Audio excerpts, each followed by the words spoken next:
Kevork, my friend, how are you today? I'm good. I'm good. How are you doing? Thank you very much for having me again on your show. You know what? And I think I've said this to you before, but the fact that you make yourself available for me, I very much appreciate it. So thank you. The pleasure is mine always. Thank you very much. Well, we're here, right? We might as well talk about some stuff today, right? I mean, maybe we should focus on the Middle East. Not, Let's is there go. anything going on over there right now? Or is it all quiet?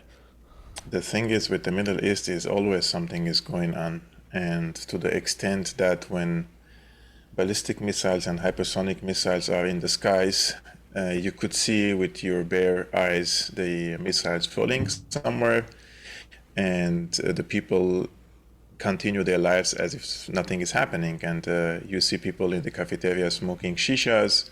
Meanwhile, missiles are flying. You could see in Lebanon people are partying in their rooftops on electronic music, on the unfortunate truth with the Middle East. However, we have nowadays serious developments happening. And this serious development is the attempt to persuade Syria to normalize ties with Israel.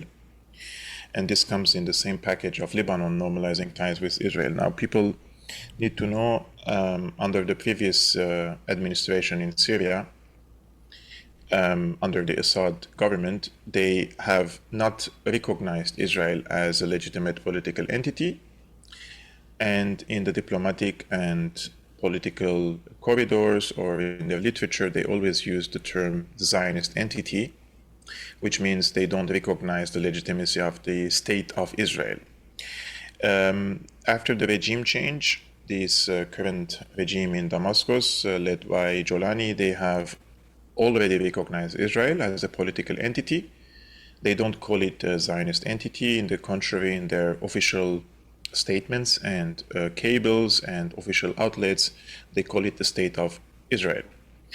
And if we go one step further, as we may know, in 67, Israel occupied the Golan Heights from Syria and annexed it illegally under international law. And since then, Syria was trying to reclaim the Golan Heights. In 73, they have tried it militarily in a joint surprise attack with the Egyptians. They have managed to capture Mount Hermon, but couldn't liberate the entirety of the Golan Heights. Now, a few weeks ago, there was a false flag operation happened from Syria, which is some unknown militants. They have fired a candy, basically, because you can't even call it a rocket. It is like a candy on the Golan Heights. And to give Israel the pretext to create a buffer zone further, expand its buffer zone inside Syria. Now, when the attack happened, the Golani regime issued a statement. So the attack happened on the Golan Heights, which under international law is Syrian territory, but the Golani regime called it Israeli territories, which means in the package of the normalization of relations between Syria and Israel, Golani has already accepted that the Golan Heights will be under Israeli sovereignty. So he is not even trying to claim the sovereignty over the Golan Heights. Now, the issue is with Mount Hermon. Israel will never withdraw from Mount Hermon because this is the most strategic hill overlooking Palestine, Lebanon, Syria, and Israeli territories. Therefore, since Golani doesn't have any cards to bargain with the Israelis, basically, Israelis are not going to give him back anything from the Mount Hermon as well. In any ways, the Trump administration is happy with Golani because he's willing to strike a deal with Israel, basically accepting Israel, normalizing relations, and then an embassy being opened in Damascus, and an Israeli flag basically flying over Damascus, something which was unimaginable, let's say, under the previous administration in Syria. Nowadays, Trump also lifted some of the sanctions against Syria because of this path that Golani has chosen, which is accepting Israel as a fact in the region. And he said, basically, he said the leader of Syria is a very tough and good guy. And he said he used to be the leader of some tough organizations. And those tough organizations were, of course, ISIS and Al Qaeda. So I want to go. I want to go back. I want to go back here for a second and get your thoughts on a couple of weeks ago when Trump decided to enter Iranian airspace and drop these bombs. What were your thoughts when it was actually occurring? And then after you answer that, I want to follow up with what Syria's role is in all this. So I think what were you going through? Not to interrupt you, Kevork. What were you going through in real time as it was happening on that Saturday evening? Yeah, I just want to contextualize it because I believe Israel and the US had the same goal in Iran. And the surprise attack by the Israeli side was not really a surprise. It was coordinated with the American side, and the goal was to cause a major shock factor in Iran, which could lead into the decapitation of the leadership, crumbling of the regime, or to start a counter-revolution against the Islamic revolution there. That's why the rhetoric from the US and Israel was not only to neutralize the nuclear capabilities of Iran, but also to decapitate the regime and start a regime change operation. This is when Trump said unconditional surrender. Now, at the first few days, Iran received a major blow. On an intelligence level, on a military level, they have received a multi-layered attack against their country, one of which was through cyber warfare, which apparently disabled the air defenses of Iran. So the attack was really strong against the Iranian side. But the Iranians have proven that they were able to contain these attacks. So in the first few days, I said, this is really looking really bad for Iran. And then on the fourth and the fifth day of the hostilities, the Iranian side contained the attack and went into the counter-attack against the Israeli side. Now, the Israelis cannot really tolerate much of destruction in Tel Aviv and Haifa, like other countries in the region, especially when you're firing ballistic missiles and hypersonic missiles. And it's a really bad optics also for the Israeli air defenses, for this allegation or this myth that Israel is the undefeatable army in the region. And when you see the missiles are falling like a rain, basically over the Israeli territories, or Israeli cities, this is a really bad optics for Israel also to the outside world. This is when the Americans started to minimize the demands from the Iranian side. Now, the Americans, in my opinion, intervened with this bombing campaign in coordination also with the Iranian side, because the Iranians have apparently moved out the enriched uranium from the bombed sites. And then the attack of Iran against the American base in Al Adid air base was also coordinated with the Americans. So this is, in Arabic, we say, when the goat climbs over the tree, you have to climb it down. And you need the hand to climb, in this case, Trump and Netanyahu down off the tree. So the Iranians accepted to retaliate in a very, I would say, very calculated manner. They don't want to kill any American. They don't want the Americans to intervene in this war directly, because it is a suicide for the Iranians if they open an all-out war against the United States. Of course, they can inflict heavy pain on Iran, but they will also receive a heavy pain. And the Iranian leadership, unlike what is claimed in the mainstream press, they are very rational actors. And they don't want to kill their people for the sake of staying in power. And they were really, they're making sure that their rhetoric and their attacks were mostly and mainly against the Israelis. And in this case, I think the deal was that Iran would keep the enriched uranium that they have at the current moment, which even the atomic agency, they don't know, where is it? Nobody knows. It also seems that the Iranian side also preserved its ballistic and missile capabilities, basically. However, when we see what the Americans achieved, so Iranians preserved their sovereignty, preserved their territorial integrity, preserved their regime, their military capabilities, but they lost some of their regional influence, and especially in Syria and in Lebanon. So this is when the Americans intervened, and I believe this is one of the messages that the Americans sent to the Iranians, that they are ready for now to accept the status quo in Iran, but Iran has to stay away from Syria and Lebanon because there is a unified track in Lebanon and in Syria, which is the track of normalization of relations with Israel. And Iran should not intervene in this and should stay out of it. Now, Iran, in any ways, doesn't have any tools in Syria to counter or sabotage this. But in Lebanon, they do. In Lebanon, they have their very close ally, Hezbollah. But the issue with Hezbollah is that they are also, their entire leadership was also decapitated. So they have chosen to localize themselves inside Lebanon to protect their community instead of going into regional, let's say, conflicts with or without Iran. So this is the situation overall. I think nobody has won this war because it's not the end.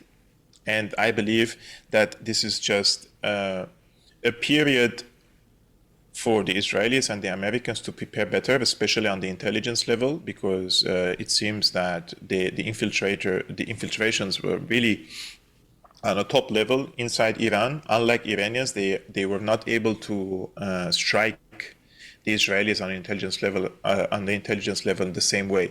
So I suspect that there will be efforts to assassinate leaders in Iran, scientists, cyber attacks, and limited attacks probably from now and then, because the presence of a country like Iran in the region, not only with a nuclear power, but as a sovereign country, is an obstacle for the US and Israel.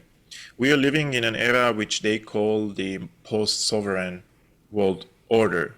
The countries no longer have sovereignty. The era when France can take its own sovereign decision-making, or Germany taking its own sovereign decision-making, or Middle Eastern countries are taking their own sovereign decision-making is going to be over. It's going to be camps, like the European Union has a really major integration with NATO at the current moment, and they're moving as one body. The European Union has picked the fight with Russia, and the Americans have picked the fight with Iran in the Middle East, and now they will pivot more towards China. So the presence of countries that enjoy such sovereignty is going to be a major problem for the Americans, because what the Americans are also doing is the normalization of economic, this is the neo-colonial term, the economic occupation of the countries.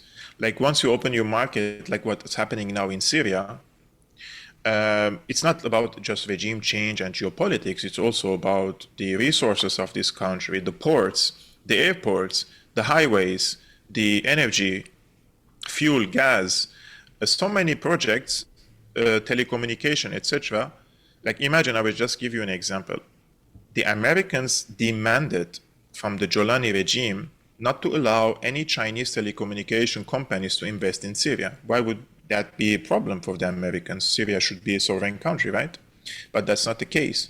So they want for their companies and their multinational corporations and their investors to have an access to the natural resources in Syria, which is rich in fuel, gas, cotton, and other types of carbohydrates.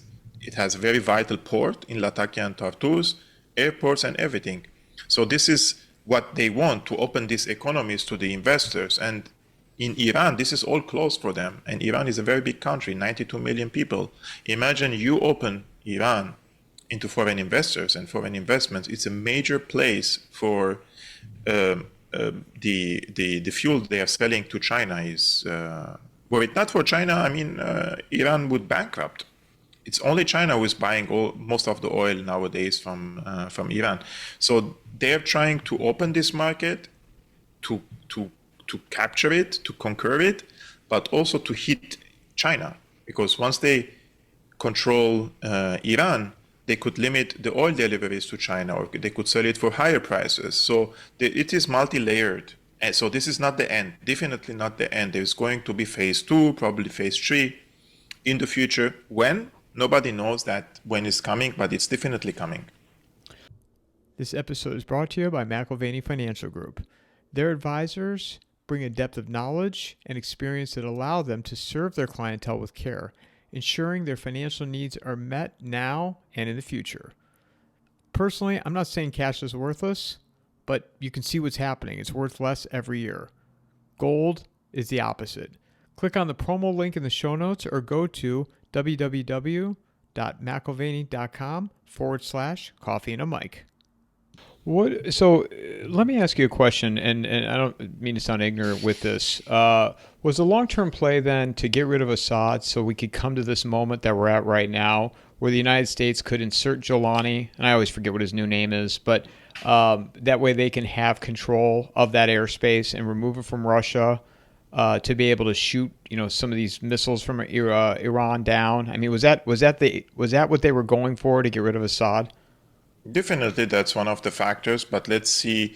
Let's take one step back and see Syria. What was the role of Syria in what used to be called the axis of resistance? Syria used to be considered the strategic depth of the axis of resistance, which means Iran can have an access through Iraq to Syria, to Lebanon and Palestine, and the Palestinian factions can have an access to Iran through Lebanon, Syria, Iraq, and to Iran. So when you cut this chain of communication and contact between these countries, you're basically breaking the axis. So geographically, Syria was very vital, very, very important for them. Secondly, they have cut the supply chains of Hezbollah. So Hezbollah, now when the war started against Iran, and the Americans and the Israelis bombed Iran, Hezbollah didn't participate in this.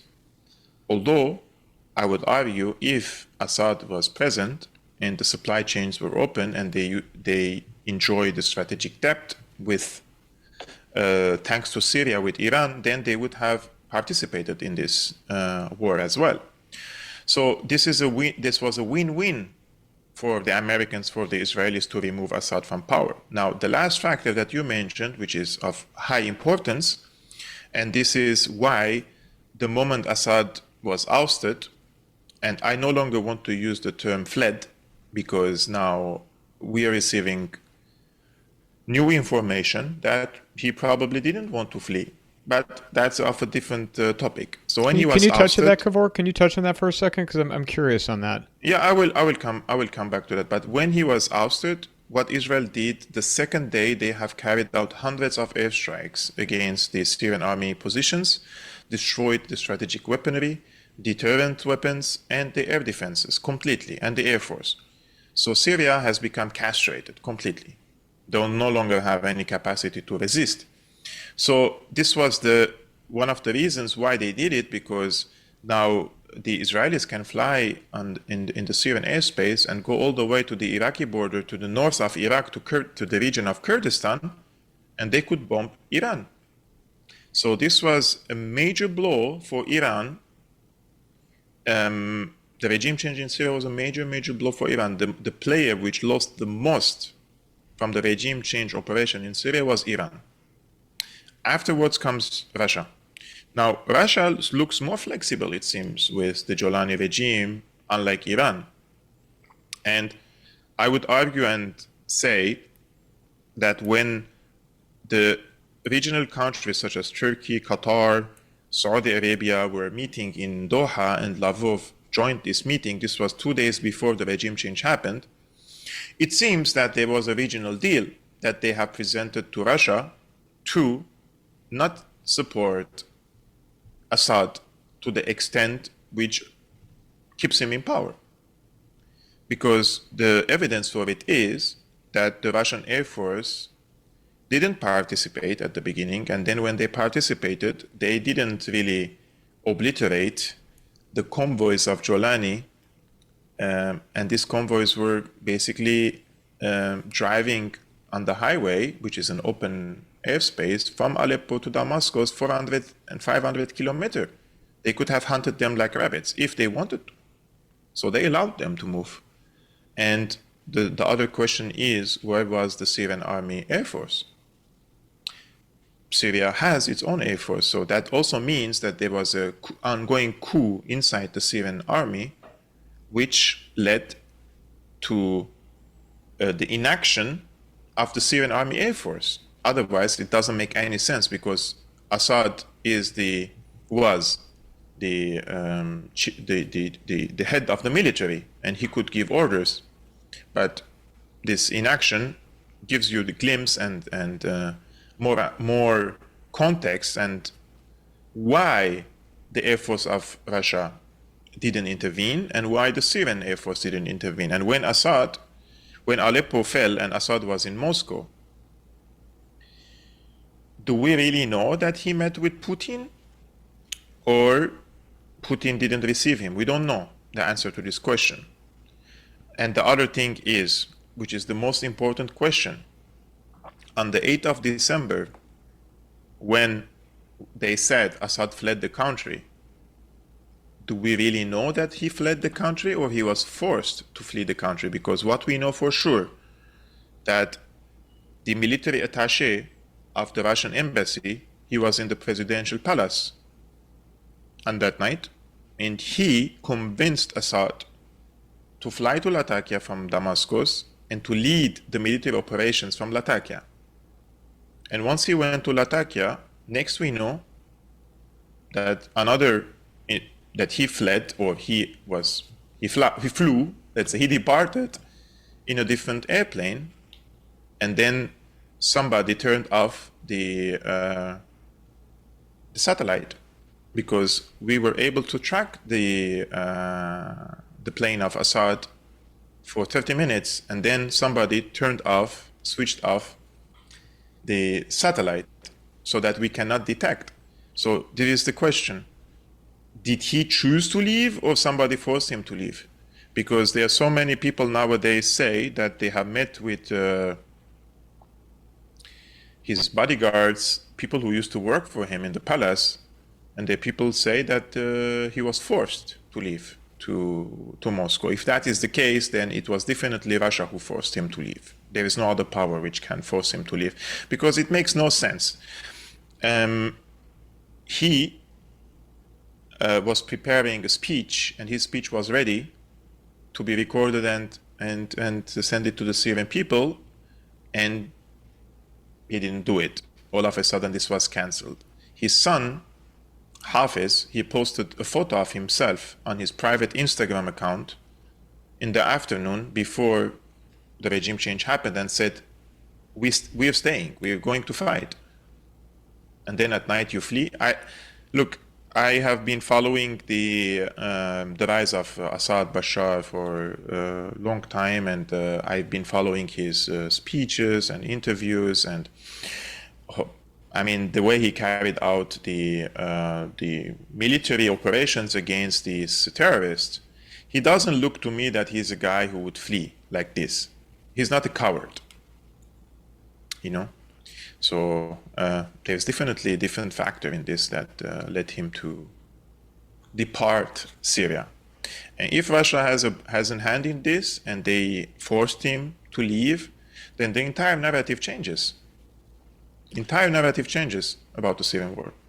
Well, this is where I'm confused on, and maybe you said this and I just missed it. So if Russia wanted him to leave, Russia, knowing that they're surrendering this airspace to the United States, what do they have to gain from that? Or are they just playing the long game with all this? And it could be part of the Ukraine deal.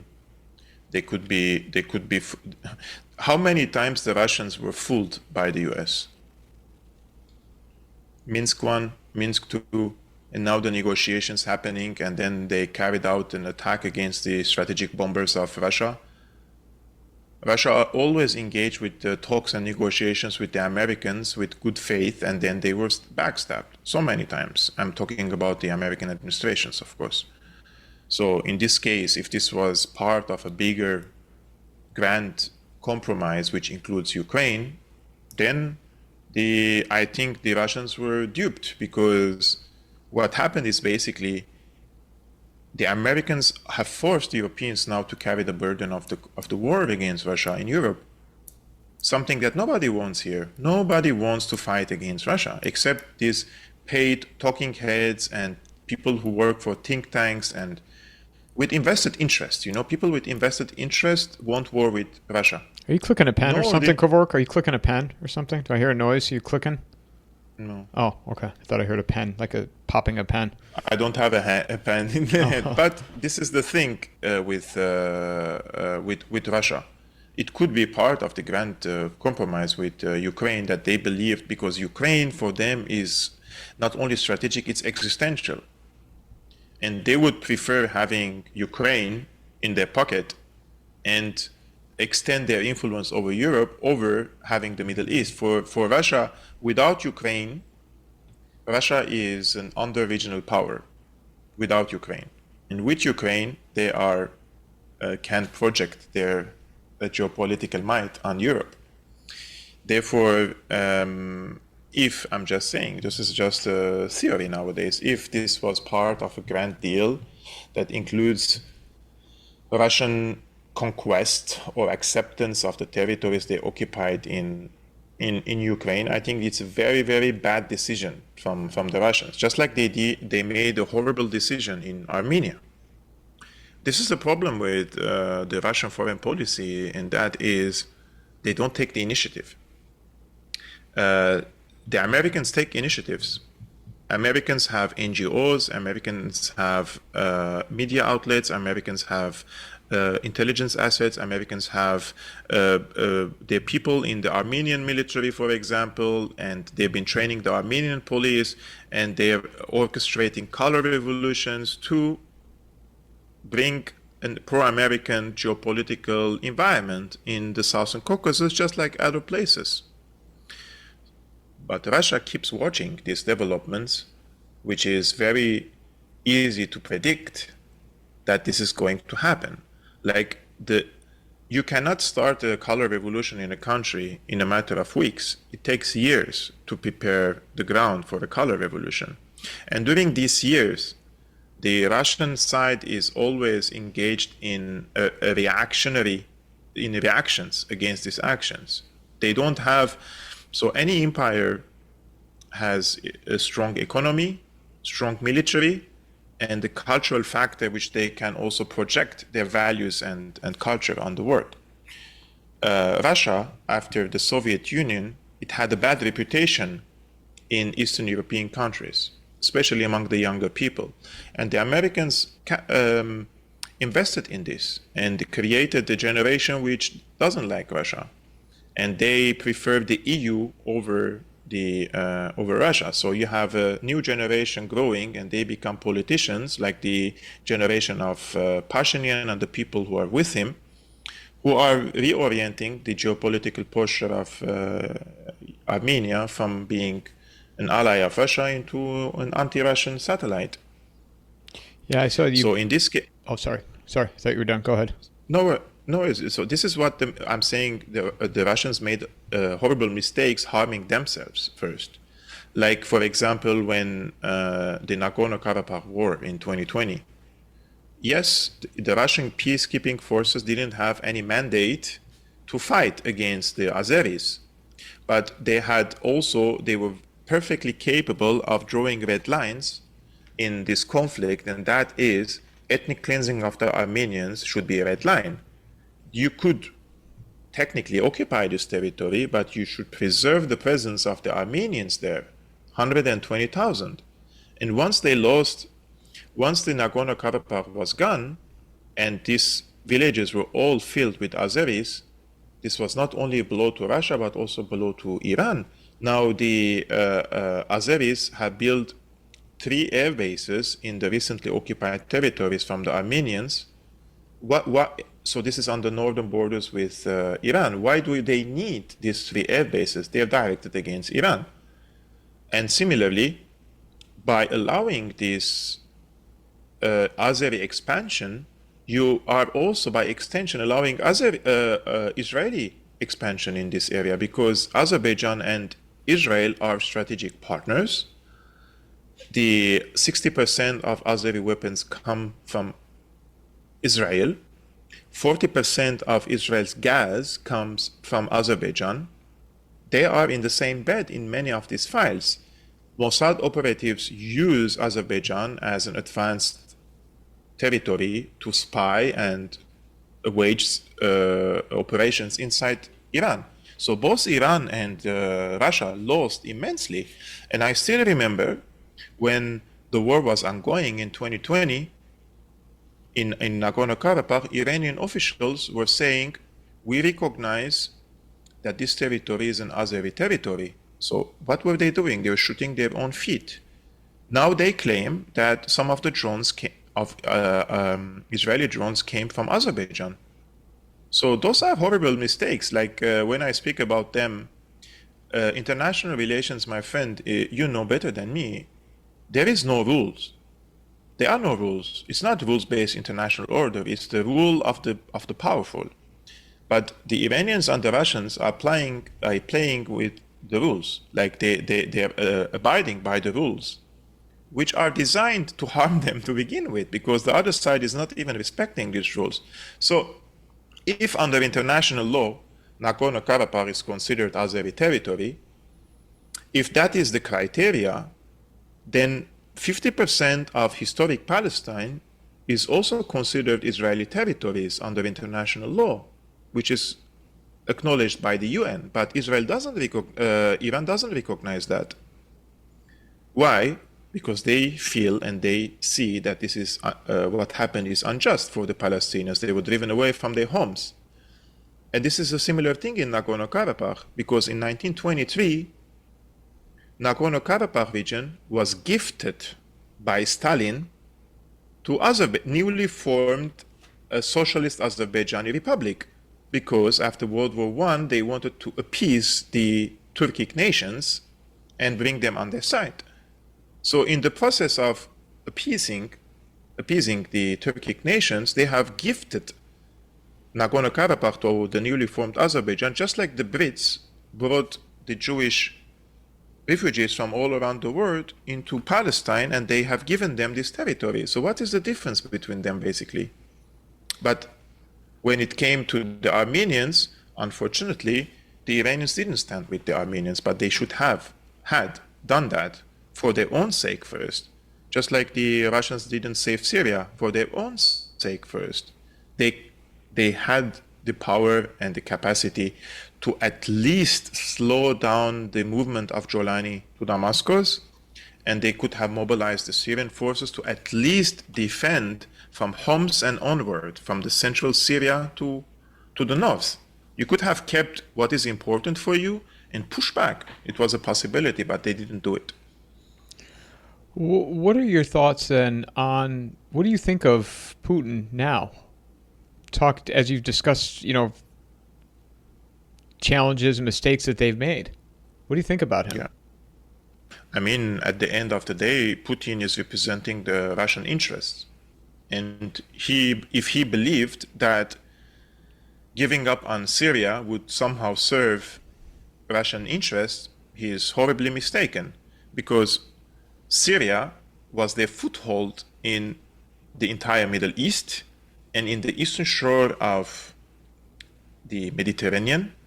And thanks to Syria, they had the opportunity to send their warships and their fleet from the Black Sea to the Mediterranean. Where would they park without Syria? And as we may know, during the Cold War, one of the reasons why the Soviet Union lost the war against the Western camp, because Russia was mostly land power and the Americans and their allies were sea power. They had a dominance over the seas, over the trade routes, over the transits, over the warm waters, as they call. So withdrawing from the Middle East like this and from the eastern shore of the Mediterranean is definitely harmful for Russia. I'm here evaluating the Russian foreign policy, which I believe was wrong in Syria. And if I'm saying they have forced Assad in any way to leave the country, well, that's will be unforgivable, because see what's happening in the country now in Syria. It has become, today I was in my live show, somebody said Syria has become a jungle. And I said, you're mistaken, because in a jungle, you have rules. And even among animals, there are unspoken rules. And animals do not kill each other based for fun. And you will not find one animal comes and asks you, are you a Christian or are you a Muslim?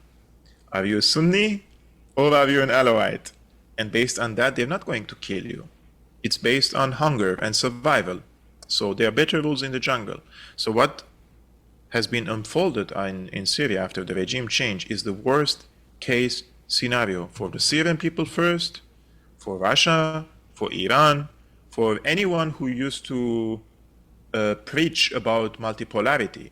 And it's a very bad optics for Russia. Like, why? Because you presented yourself as the savior and protector of Syria, and you did.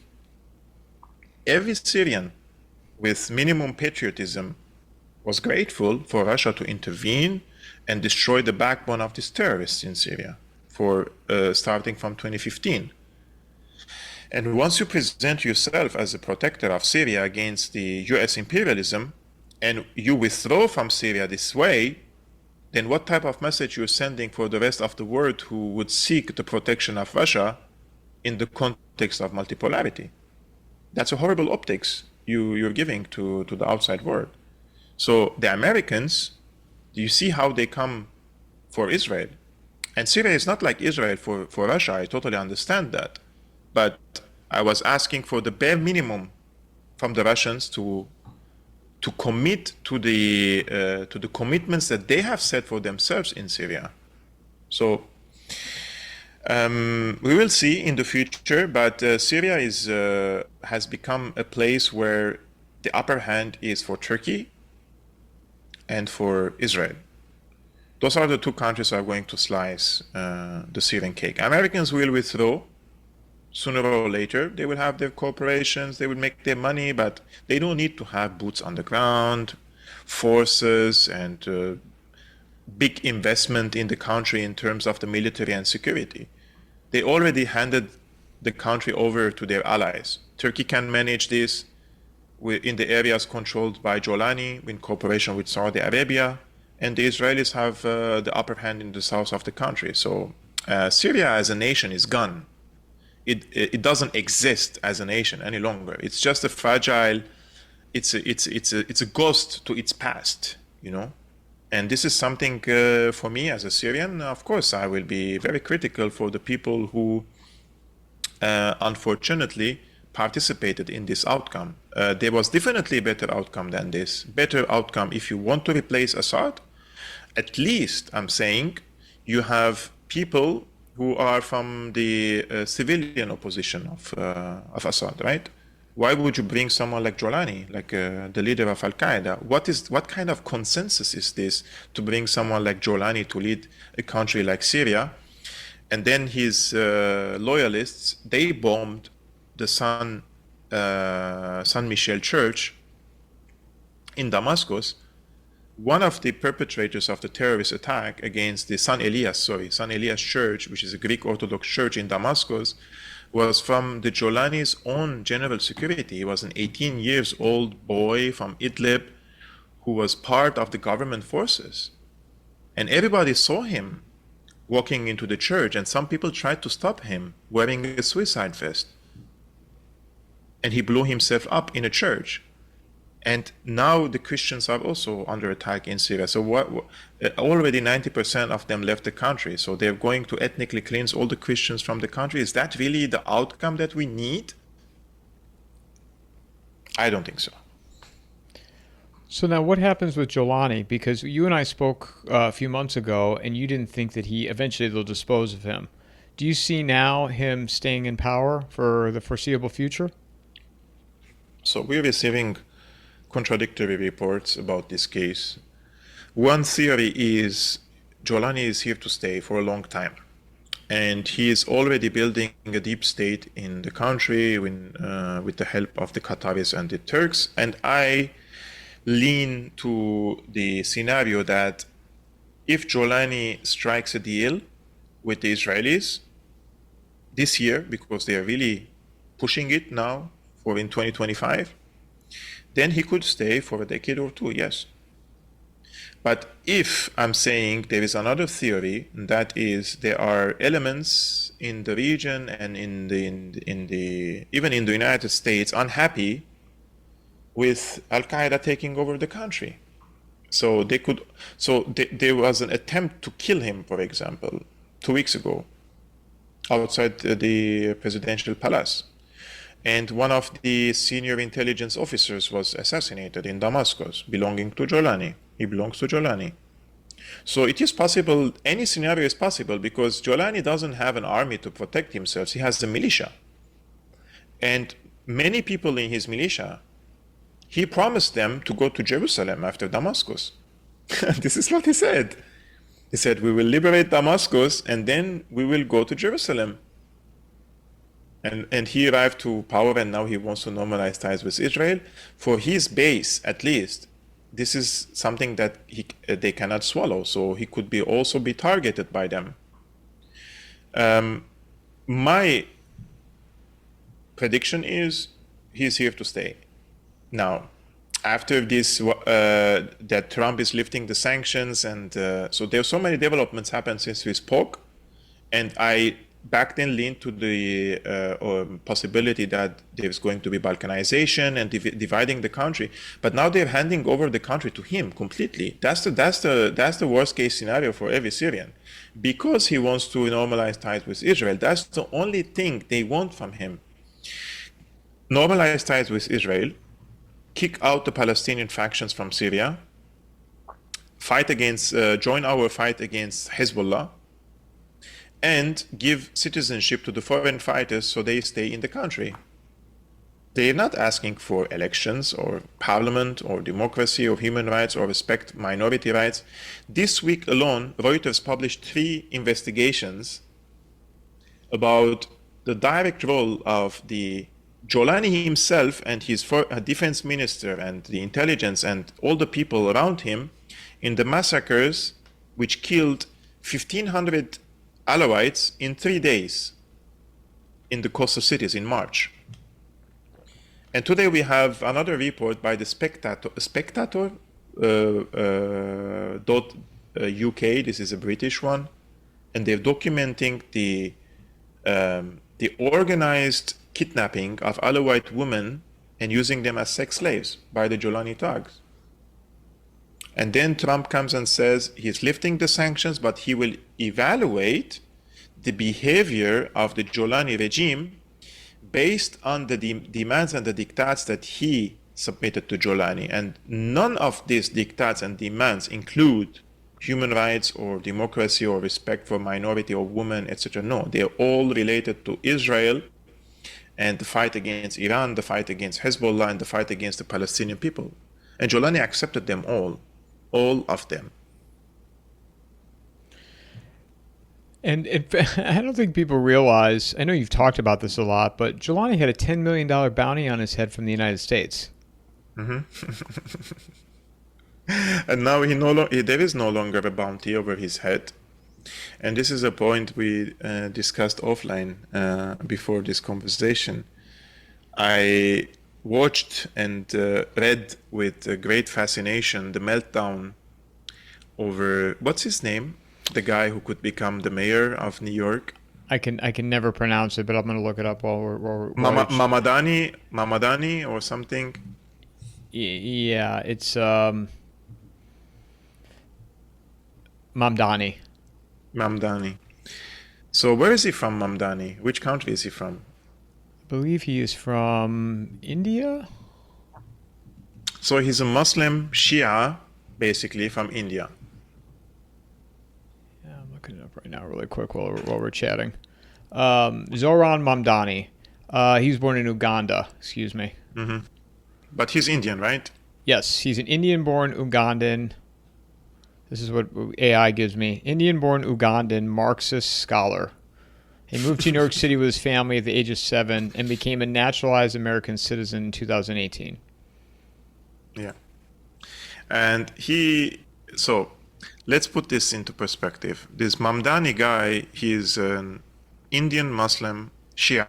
He's not even a Sunni, who was born in Uganda. He moved to the US. He's a Marxist. He's nowadays showing far left, if you want to call it, liberal inclinations. and aspirations. And he's been accused by the MAGA fan base that he's the Osama bin Laden. And this guy is basically a Shia, so he's the opposite of Al-Qaeda. He is too liberal, even to my taste. He is very pro-LGBTQ plus minus community. He's a pro-queer, pro-transgenderism, and all this stuff. And there was a huge meltdown, not over all these things, but because he's a Muslim. And they compared him to Osama bin Laden. It's crazy. Like, there are really serious issues they could have focused with him about his preachings and his political programs and cultural programs, but they focused on this one thing. And the funny thing is that their president, Donald Trump, he shook hands with the founder of the Al-Qaeda offshoot in Syria. He called him a good guy. He called him a tough guy with a great past, with a tough past. And he lifted the 10 million bounty over his head. And now he lifted the sanctions on his regime. I mean, it has become like a dark comedy, you know? And it's something like, maybe people, when you're an observer from outside, you would take it like, I was like, what the fuck is happening? You know, this is so absurd. But imagine you're a Syrian and you're watching all this unfolding in front of you, that you bring someone who, for us in Syria, he's a parasite, basically. He's someone who doesn't represent anything related to Syria, anything. And you say, this is your president now, deal with it. Because he's not even elected. They brought him to the presidency like he is some sort of a Che Guevara. But this guy is the opposite of anything that people who talk about justice and revolution and progressivism, for example. This represents completely the opposite. I come from Aleppo, and there is a famous statue in Aleppo in a square called Saadallah Jabiri. And in this square, you have a big statue which was built in the 80s, which represents the resistance against French colonialism. And yesterday, they destroyed it. The Golani regime. They came, they destroyed it. Because they say, on the land of Islam, this is their words, we will worship no one but God.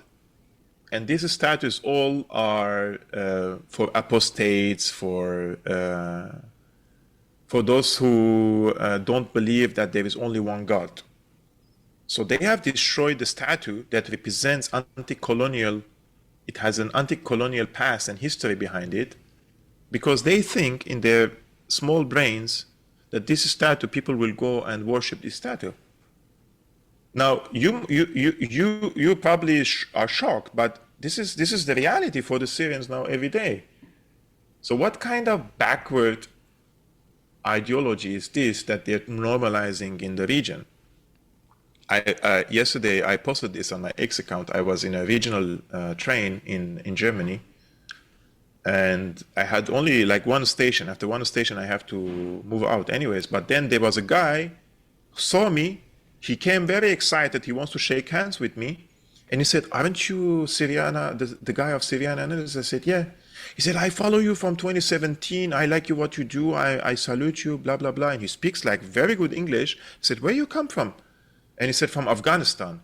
I said, wow, you from Afghanistan? You like my work? And he said, yeah, of course. He said, we were the victims of the same script. And he said, I'm paraphrasing him, you people haven't learned from our problem, right? I said, what do you mean?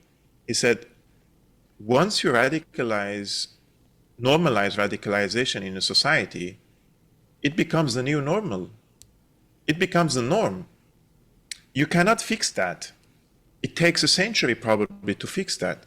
Look what they did to Afghanistan in the 70s and the 80s to counter the socialist government and the communist Soviet Union. They used a counter ideology, a radical one, to fight against the Soviet Union.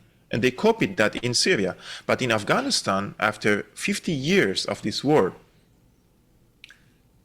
have they managed to eliminate this ideology? No, it has become normalized. Now, Afghanistan is considered a dangerous place, a place where radical fanatics could go and enjoy a happy life.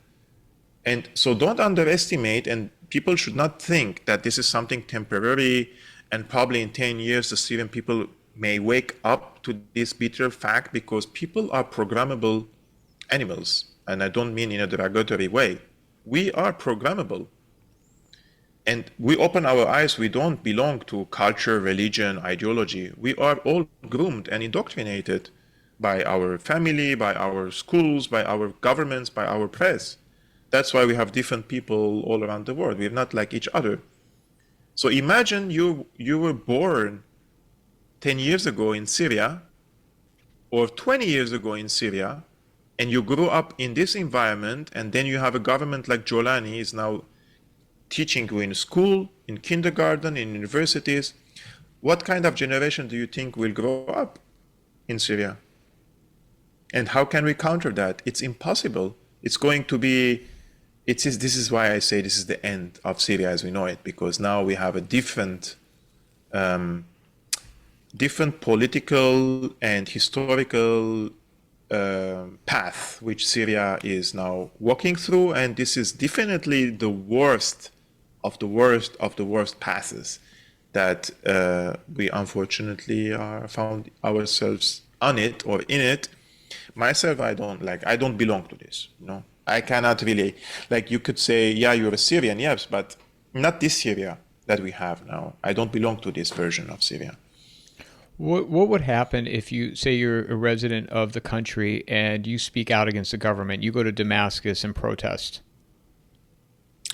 So I would say I will not have the opportunity to go to Damascus, because if I land in the airport, I would get killed in the airport itself.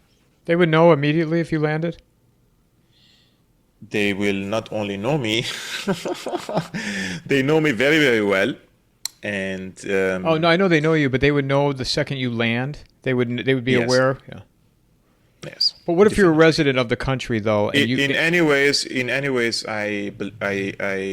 my name is already they can generalize your name on the border crossings, in the airports. It's just you can put your name. They can put your name in the system, and whoever is the officer on the stamp, for example, to let you in, they could arrest you, and then the security comes and they will figure out why you are wanted, basically.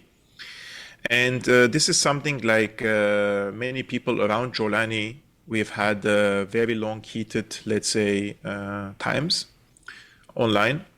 And they're trying to revoke my Syrian citizenship, this is what they're trying to do, but they have to find a way to do that. Under the current law, it's not possible, so they have to amend some of the laws. But I would say, even if I was not known for them, and I went to Damascus, and I criticized the Golani regime, I will end up in dungeon for sure, 100%. There is no doubt about that. So anybody that would critique the government in a public way, or even online, is it as bad as if you attempt online, if you're a regular person in Syria? My friend, I'm talking to my colleagues and friends on Telegram or on Signal or on WhatsApp, and they are terrified to speak with me, just hello and how are you doing? And if I try to add, the bombing happened in San Elias Church, and I know people who are Greek Orthodox in Damascus, and I wanted to ask if they were in the church, and when I sent them a message asking them, how are you doing, are you okay? I'm fine. 3 points. That's it.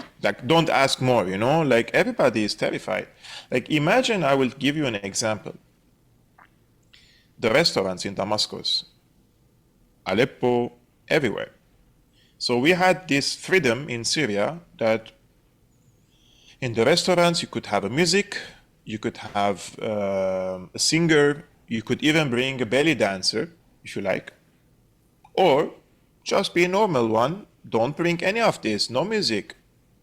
If you're more conservative, you don't like music, you don't like a belly dancer. The same thing applies for alcohol. You're the owner of this restaurant. You decide. You want to serve alcohol or you don't want to serve alcohol. It's up to you. And it's up to your customers if they want to come or not come. And nowadays, they are breaking down the liquor shops. They're invading the restaurants, making them completely, destroying them because they don't want the people to. So they don't ban it because it would be a bad optics for their Western handlers, in front of their Western handlers, but they send their trucks to destroy the restaurants. Yesterday I was talking to a friend in Damascus and he told me they're coming to our restaurants and harassing us about alcohol or about what the people dress. And they want for women to dress more modestly. And for them, for more modestly is to completely cover yourself anyways. So they cannot really impose that. So they are sending security personnel standing in front of the restaurant, and every woman or every girl who comes to the restaurant, like they're looking at them like in a very weird way. So they make the woman feel uncomfortable with their dresses and what they're wearing. This is how they're harassing people now in Damascus. So the people are fed up, you know. People aren't happy with this. People didn't choose this. Even the people who were against Assad, this was not the alternative they wanted. Something like this, like, what kind of regime is this that it has to intervene in what you wear and what you dress? And like, imagine if you walk with a woman in Syria before the regime change. You're holding hands with each other, or as long as you're not having let's say a sexual affair in the street, nobody will say anything to you. The government has no say if you're walking with someone who is not your wife. But now, if they see you as a young man with another woman outside, they come and ask for your papers, if you're married or not. If you're not married, they will bash you, and they will call the parents of the woman that the woman is walking with with a man who is not her husband. So this is the level of the absurdity that Syria has become, unfortunately.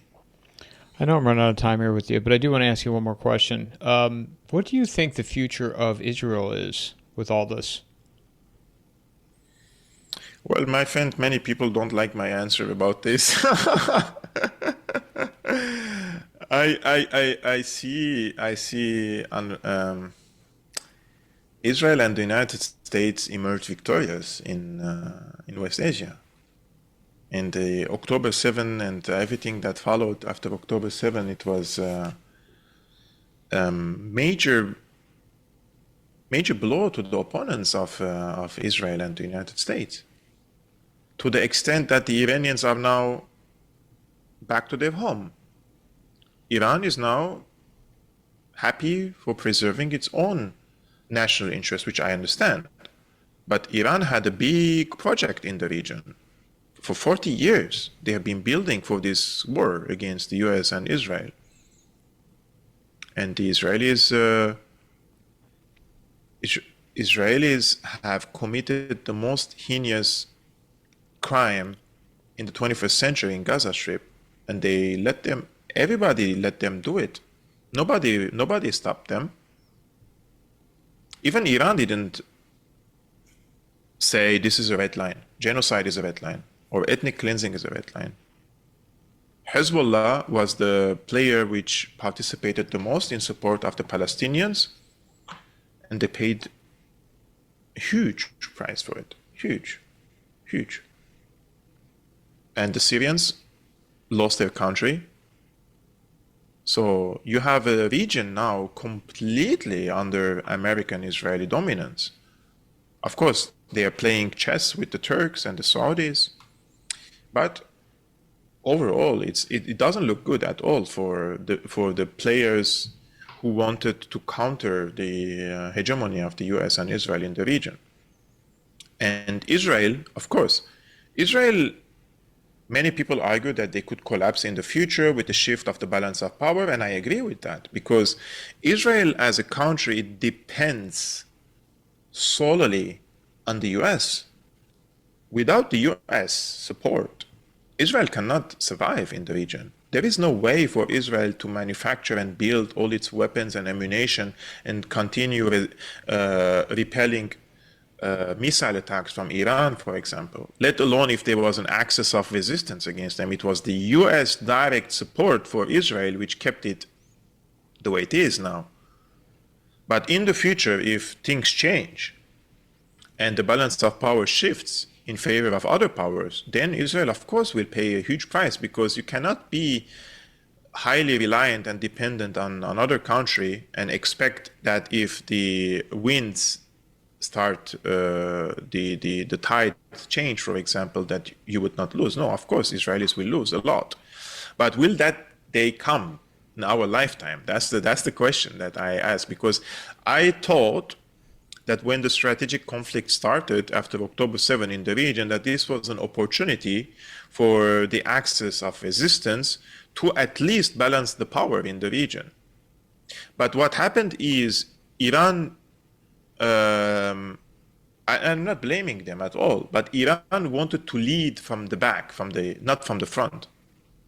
And this led into a really serious situation in Gaza and in Lebanon and in Syria. Losing these front lines, I believe, was they will need decades to recover from this, because they don't have any actors now in these countries who could turn the tide against what the Americans are trying to do, basically create a region which is pro-Israel, normalize ties, bring anyone to power like Golani or Baghdadi or anyone who would accept Israel. So for now, it seems that Israel is going to survive and it's going to continue its expansion in the region, and they're doing it in Lebanon and in Syria and in Palestine every single day with the war machine. But few decades from now, if the tide or the table turns upside down and the US cannot sustain and continue sending billions of dollars worth of weapons and ammunition and financial support to Israel, then of course things will change in Israel. At some point, do you see, that's my last statement, at some point do you see the Iranian regime being overthrown? Because wouldn't that be the easiest solution for the United States and Israel, to just have their own people, get rid of the mullahs? Yeah, that's what they tried, but they found that there is a limitation for this, even in the country, because what they underestimated is what the Iranian people is about.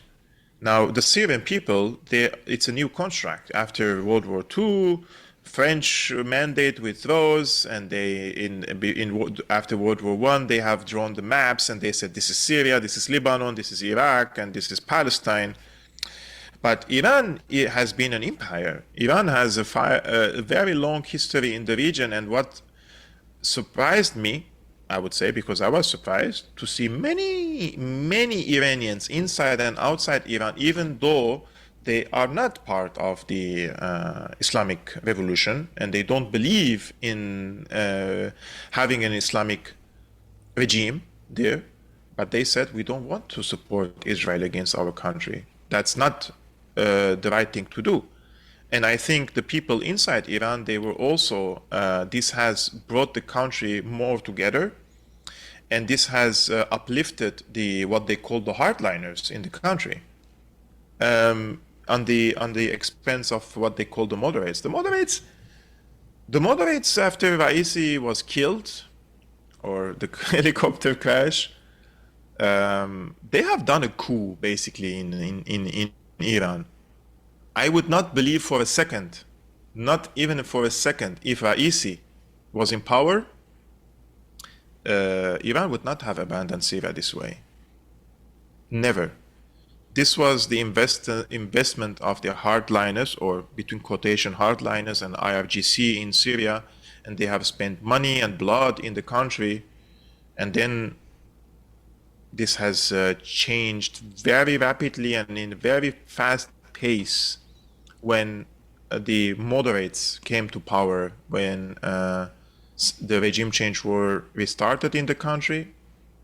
They also abandoned Syria, basically. So I believe that the moderates came at a very critical time in Iran when Iran needed the hardliners after October 7. Where can people find you, Kevork? I'm posting 5 days per week on my YouTube channel, Syrian Analysis, also Rumble. Just posting on these two platforms, live streamings every day at 11 a.m. Eastern American time. And on my personal X account, I post shorter videos or commentaries. Kevork Almassian, my personal name. As always, I enjoy our conversations. I thank you very much for taking the time, and I look forward to our next one. Thank you so much. I appreciate it. Mic drop.